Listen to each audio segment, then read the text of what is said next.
یہ ریڈیو صدائے حریت جموں و کشمیر ہے۔ محمد طارق اپڈیٹس کے ساتھ۔ پاکستان نے امریکی کانگریس کی ہیومن رائٹس کمیشن کی جانب سے مقبوضہ جموں و کشمیر کی صورتحال پر آواز اٹھانے کا خیر مقدم کیا۔ پاکستانی دفتر خارجہ کی جانب سے بیان میں کہا گیا ہے کہ امریکی کمیشن کے اس اقدام سے مقبوضہ جموں و کشمیر میں جاری انسانی حقوق کی سنگین خلاف ورزیاں عالمی سطح پر نمایاں ہوئی ہیں۔ امریکی کانگریس کے رکن ٹام لنٹوز کے انسانی حقوق کمیشن نے 5 اگست کے بعد مقبوضہ کشمیر کی صورتحال پر سماعت کی تھی، جس میں کشمیریوں کے استصواب رائے کے حق کی غیر معمولی حمایت کی گونج دہائیوں میں شاید پہلی مرتبہ سنائی دی۔ جرمن ریاست باڈن وٹنبرگ کے دارالحکومت اشٹرگارٹ میں مقبوضہ کشمیر میں خطرناک انسانی بحران کے عنوان سے ایک کانفرنس سے خطاب کرتے ہوئے چیئرمین کشمیر کونسل یورپی یونین علی رضا سعید نے کہا ہے کہ عالمی برادری کو مقبوضہ کشمیر میں انسانی حقوق کی خلاف ورزیوں کو ہرگز نظر انداز نہیں کرنا چاہیے۔ 90 لاکھ کشمیری زیر حراست ہیں، ان کی زندگی مفلوج ہو چکی ہے اور روزمرہ کا نظام تباہ و برباد ہو گیا ہے۔ مقبوضہ وادی اور صوبہ جموں کے علاوہ لداخ اور کرگل میں محاصرہ اور لاک ڈاؤن 105 روز سے جاری ہے۔ مقبوضہ وادی کا دنیا سے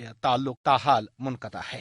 پاکستان کے وزیر تعلیم شفقت محمود نے کہا ہے کہ مقبوضہ کشمیر میں محاصرے کی وجہ سے ہزاروں بچوں کی تعلیم متاثر ہو رہی ہے۔ وہ پیرس میں یونیسکو کی ڈائریکٹر جنرل کے ساتھ تبادلہ خیال کر رہے تھے۔ بھارت کا MiG 29 جنگی طیارہ ٹریننگ کے دوران گزشتہ روز بھارتی ریاست گوا میں گر کر تباہ ہو گیا۔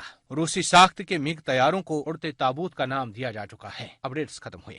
ویسے تو مقبوضہ کشمیر میں لاک ڈاؤن کی وجہ سے ہر شعبہ زندگی پر منفی اثرات مرتب ہوئے ہیں، لیکن اس وجہ سے سیب کی صنعت کو کتنا نقصان پہنچا ہے، آئیے سنتے ہیں حال ہی میں کشمیر کا دورہ کرنے والی آل انڈیا کسان سنگھرش کمیٹی کے ایک رکن یوگندرا یادو کی گفتگو۔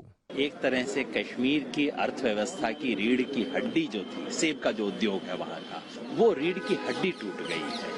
اس کا جو اثر کسان پہ ہوا ہے، 5 اگست کو جس دن سرکار نے گھوشنا کی، وہ وقت تھا ببو گوشے کی فصل، انگور کی فصل، چیری کی فصل تیار تھی، اس کو کسان منڈی تک نہیں لے جا پایا، سڑ گئی، اور جس نے لے کے گیا اس کو خرچہ ہوا، اس کو ملا کچھ نہیں اس کے بدلے میں۔ سیب جو کہ وہاں کی سب سے بڑی فصل ہے، اس کو 5 اگست کی اس گھوشنا کے بعد سے کیا اثر ہوا کہ کسان اپنے آڑتی سے بات نہیں کر سکتا، آڑتی دلی کے ٹریڈر سے بات نہیں کر سکتا، کسان کو اپنی فصل خود لے جانی پڑے گی نیشنل ہائی وے تک، ٹرک نیشنل ہائی وے پہ کھڑے ہیں، کسان کی لاگت دگنی ہو گئی بیچنے کی، اور منڈیوں میں دام کم ہو گیا کیونکہ کسی سیب لیٹ سے پہنچ رہا ہے۔ سرکار نے تو 1% چھوڑیے 0.1% خریدا ہے۔ تو اس وقت جموں کشمیر کا کسان، خاص طور پہ کشمیر ویلی کا کسان، اس کی کمر ٹوٹ گئی ہے۔ یہ تھے آل انڈیا کسان سنگھرش کمیٹی کے ایک رکن یوگندرا یادو، جو کشمیر کے حوالے سے گفتگو کر رہے تھے۔